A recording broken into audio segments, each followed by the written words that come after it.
Thank you for welcoming me onto your screens, onto your headphones, depending on how you're watching this. I'm Eddie, and this is The Rollback. Folks, I'm here to talk to you today about It's a Wonderful Knife, aka the scariest thing about this movie is Justin Long's fake teeth. So, this movie is weird. It's odd fun with a lot of missed opportunities. We have Justin Long playing Mayor Waters. He's by no means the main character, but he is the killer. We find that out actually in the first 15 to 20 minutes. Our lead is actually Jane Widdop playing Winnie. So the movie starts off with kind of a plot setup like most of the films would. Except here's the thing. Killer kills people, goes after Winnie's brother, I believe his name is Justin if I'm not mistaken. Doesn't kill him, Winnie kills him, and then we get the title sequence. And then we fast forward to a year later. Winnie has not yet really dealt with the trauma that she's had to deal with. Losing her best friend and other people. Seeing death happen. She murdered a man. She hasn't had time to process maybe isn't right. Her family has made it difficult to process because they never talk about what happened. They never had that moment of letting it out, which is catharsis to some people. Others, maybe shy away from trauma. Fair enough, to each their own. That said though, one night she just wished that it had never happened, that she had never been there, because her life is significantly more difficult having been there, having been the girl that survived, but she's also broken on the inside. She hasn't dealt with the trauma. Well, this wish happens to be upon an aurora borealis, I think that's the right phrase for it, where she actually wishes herself into a world where she never existed, meaning her brother was killed on that night, and this avenging angel, who she already knows is Mayor Waters, has been killing people every few weeks, clearing up the town, making it easier for himself to take over the town. He kills the children of business owners. That way the business owner, obviously the loss of a child, devastating.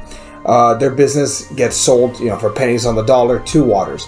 Hence, he owns the town. It's a weird real estate scheme, to say the least. But here's the thing: it's a fun twist on It's a Wonderful Life. It's a Wonderful Knife. With Clarence being played by one Miss Jess McLeod. She plays Bernie. She's the weirdo in town, so much so that even the adults call her weirdo because her mom's passing. And she's the weird kid. She's the awkward kid. Nothing bad there. That said, though, she's the only one that actually believes Winnie that she's from not the past, not the future, but from a distant timeline. Winnie's there to try and stop the killer once again and hopefully return home. So this movie, obviously, it takes a few notes from other films such as Freaky or Totally Not Killer, and even Happy Death Day to You with the whole time travel bit. Shut up and just go with it is the name of the game. Here's the thing, this film is fun. It has a great premise. It does have a minor part of Winnie kind of, I don't know if she comes out that she's gay.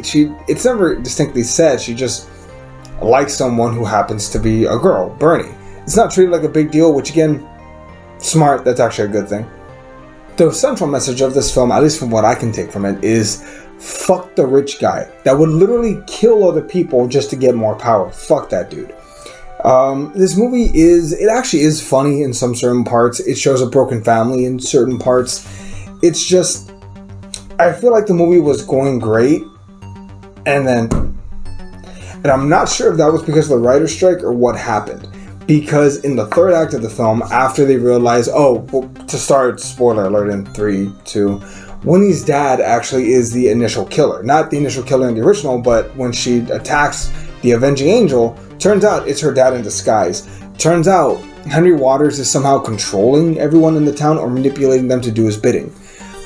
He ends up actually having a ceremony in front of people where he kills his own brother, which, odd, but then again, It's a Wonderful Knife kind of played with that whole dynamic too, as far as he's gonna go back into this world, and we're just inserting him where he left off. But in the climax, it's weird. They fight him on top of a stage in front of his followers. None of the followers try to help. He gets killed, and then she wishes herself back. Odd. What I think could have been a better finale is if at the very end, instead of just fighting him, the mayor, and walking off, what if they had to fight the town? What if they had to fight through the town to get to Mayor Waters, kill him, throw him overboard on the pier where she made her wish initially, and then from there, it turns out that she's back at the night that the first killings took place, along with Bernie. They're both at the same party. They find each other. You remember? Yes. You remember everything? Yes. We're on the same night. We have time. And they go and they save One, they save Winnie's best friend and her brother, obviously. But two, it feels more fleshed out because after they beat this version of Mayor Waters, you know, the initial one that she kills, the end credit scene could have been the other Mayor Waters, the one with like a scar on his face or like a stab wound or something, where when he beat him, comes out of the water and he's like, well, where have we here? And he's somehow he came back with Bernie and with Winnie. I don't know. I feel like that could have been an interesting take on it. It could have set up for a great sequel, The Knife Before Christmas. I mean, there's a wonderful knife in The Knife Before Christmas. The Knife Trilogy, ladies and gentlemen. I feel like this could have been a great way to, you know, explore that, but nonetheless, they didn't. This movie is actually from Shudder. Again, solid film. It's not going to be anyone's top 10 of the year, but it was an exceptionally funny film that I look forward to. It reminds me a lot of, what was it? Silent Night? No, Violent Night. Reminds me a lot of that. A different take on Christmas holiday.